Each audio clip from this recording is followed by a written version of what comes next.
Yes, we are doing third sum of exercise 2.2. Okay.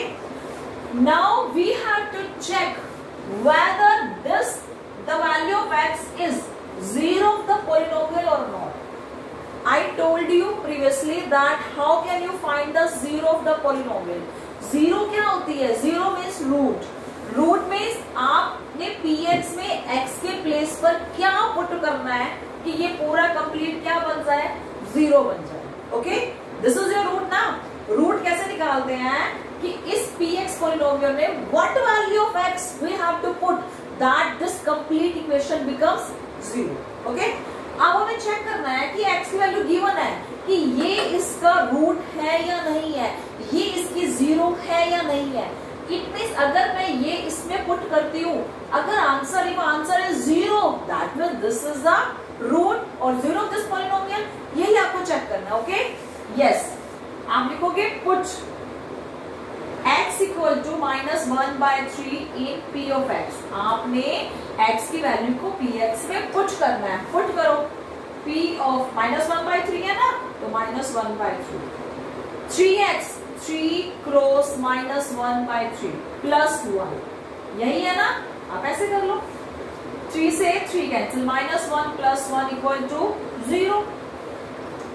While putting the value of x, our p into -1/3 क्या बन गया? 0 बन गया. अगर ये पॉलिनोमियल 0 बन जाती है, that means this x is our 0 और root of px. क्या बन गया? This x is 0 और root of px. I am telling you again, 0 or root means which value of x you have to put in the polynomial that this polynomial becomes 0. आप x के place पर क्या put करोगे कि ये 0 बन जाए. ठीक है, हमें x की वैल्यू गिवन है, हमने क्या किया? x की वैल्यू को यहाँ पुट कर दिया. अब ये 0 बन गया ना, इसमें से फिनिश हो गया. This means this x, yes, आप लिखोगे yes, x equal to -1/3 is 0 polynomial. This is your answer. Okay, in this way you can find the value. Okay, next, the value of px equal to 5x minus pi. Pi means the value pi 22/7. Okay, and x equal to 4/5. You have to check whether x equal to 4/5 is 0 of this polynomial or not. Same as the last process. Put x equal to 4/5 in p of x. आपने p of x से put करना है, तो then तब क्या होगा? p of x means p of 4/5. Okay, क्या बन गया? 5. x के प्लेस पे क्या पुट करना है? 4/5 माइनस 5. यही है, 5 से 5 कैंसिल, आंसर क्या हो गया? 4 - 5. अब if you put the value of pi 22/7, तो 4 - 22/7 कभी 0 होगा नहीं. This means this is not equal to 0. If polynomial की वैल्यू 0 नहीं है, तो आप क्या कहोगे? This is not the 0 of px और this is not the root of px. तो आप क्या लिखोगे? x equal to 4/5 is not the 0 of px. That's it. आपको चेक करना है, वैल्यू पुट करने पर आंसर 0 आया तो आप लिखोगे यस. 0 नहीं आया तो आप लिखोगे no, this is not the 0 of px. What you have to write? No, this is not the root of 0. This is not the 0 of px. Okay, in this way you can do any sum whatever it is asked or not. Okay beta, next, px equal to x square minus 1 and we have to check whether x equal to 1 and -1 is 0 of this or not. In this sum there are two values, so we have to check both values. Okay, तो आप लिखोगे first put x equal to 1 in px. पहले आप क्या put करोगे? 1 को, first part. Okay, तो p of 1 का स्क्वायर -1, 1 - 1 क्या हो गया? 0. 0 हो गया ना. अगर वैल्यू पुट करने पर पॉलिनोमियल की वैल्यू 0 हो जाए, then what will happen? Yes, very good students. Yes, x equal to 1 is 0 of p of x. Very good, excellent बेटा. तो 0 बन जाएगा. ओके, अब चाहिए, तो आप लिखोगे put x equal to -1 in p of x. Okay, तो आप क्या लिखोगे यहाँ, p of -1 is equal to -1 square -1. -1 square is 1. 1 minus 1 equal to 0. Now what will happen? Again, yes, it is the 0 of p of x. अब लिखोगे x equal to -1 is 0 of p of x. So easy na? Very easy na? In this way you can solve any sum beta. Okay? Yes, and next term, p of x equal to, here there are two brackets, x plus 1, x minus 2. तो okay, you have to do all these parts in this way. दो brackets same चलेंगे. And x equal to -1, 2. There are two parts also ना.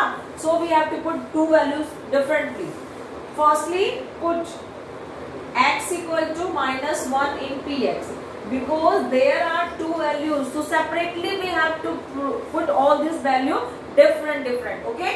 हमें separately अलग अलग put करनी है, दोनों को दिखाना है कि बोथ आर 0 और नॉट, और इधर 1 और नॉट. ओके, तो x इक्वल टू -1, तो p ऑफ -1 क्या होगा, -1 पुट कर दो, -1 plus 1, 1 minus 2, 0 -1, this is equal to 0 because they are in multiple form ना. तो अब -1 पुट करने पर पॉलिनोमियल की वैल्यू क्या आ गई, 0. सो x equal to -1 is 0 of p of x. In this way you can put x equal to 2. अब put करने पर आपका जो आंसर आएगा, if 0 then yes, if not 0 then no. You have to check yourself. Okay. Next, px equal to lx plus m. It is given and x equal to -m by l. Okay, so you have to put the value of x in this way and let me check what will happen. Put same lines you have to write in every part. Put x equal to -m by l in p of x. Okay, यही put करेंगे तो p into -m by l. This is equal to l. अब x के place पे क्या put करना है, -m by l. Okay, plus m. Okay, l से l cancel, -m plus m क्या होता है, 1 प्लस और 1 माइनस क्या बन गया, 0. So the answer is 0. It means we can say that x equal to -m by l is 0 of p of x. So at last you have to write this line also, that is this is 0. Next part, this is most important part. Okay, px equal to 3x square minus 1. We have to check whether these two are the zeros of this or not. Look it very carefully beta. Put x equal to -1 by √3, -1 by √3 in p of x. Okay, तो अब हम x की place पे क्या put करेंगे, -1 by √3, -1 by √3, यही कुछ किया. Okay, then 3x square, 3x की वैल्यू क्या है, -1 by √3, -1 by √3 स्क्वायर -1, वैल्यू निकाले 3, माइनस का स्क्वायर प्लस 1 का स्क्वायर 1 और √3 का square. You know everyone, you know और नॉट, √3 का स्क्वायर मीन्स √3 मल्टीप्लाई √3 क्या बन जाता है, √3 मल्टीप्लाई √3, 3 बन गया ना. बिकॉज देखो √3 का स्क्वायर और स्क्वायर रूट में कैंसिल विद ईच अदर ना, तो क्या बन जाएगा 3, -1, 3 से 3 cancel, 1 - 1 0. The answer of the polynomial is 0. So x equal to, at us we have to write x equal to -1 by √3 is 0 of px. You have to write this ना. Okay, अब हम check करेंगे 2 by √3 के लिए, same as. Okay, same ही है, same. Put x equal to 2 by √3 in p of x. हमें 2 by √3 put करना है p of x में, तो p of 2 by √3 करे सो 3x square means 2 by root 3 का square minus 1 दिया ना, 3 2 का square 4 होता है ना, और root 3 का square 3 minus 1, 3 से 3 कैंसिल, आंसर हो गया 4 minus 1 3। अब हमें पता है 3 is not equal to 0 ना, if 3 is not equal to 0 then आप लिखोगे no x equal to 2 by root 3 is not the zero of p of x. Okay, in this way beta, this is very easy sum and most important sum. If it is asked, check whether the value of x are the zero of the polynomial or not. First step, put the value of x in p of x.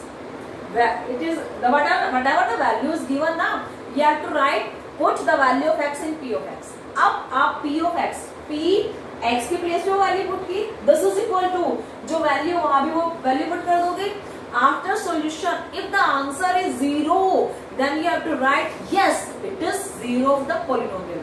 If the answer is not 0 then you have to write no it is not the 0 of the polynomial. This is very easy sum and most important sum.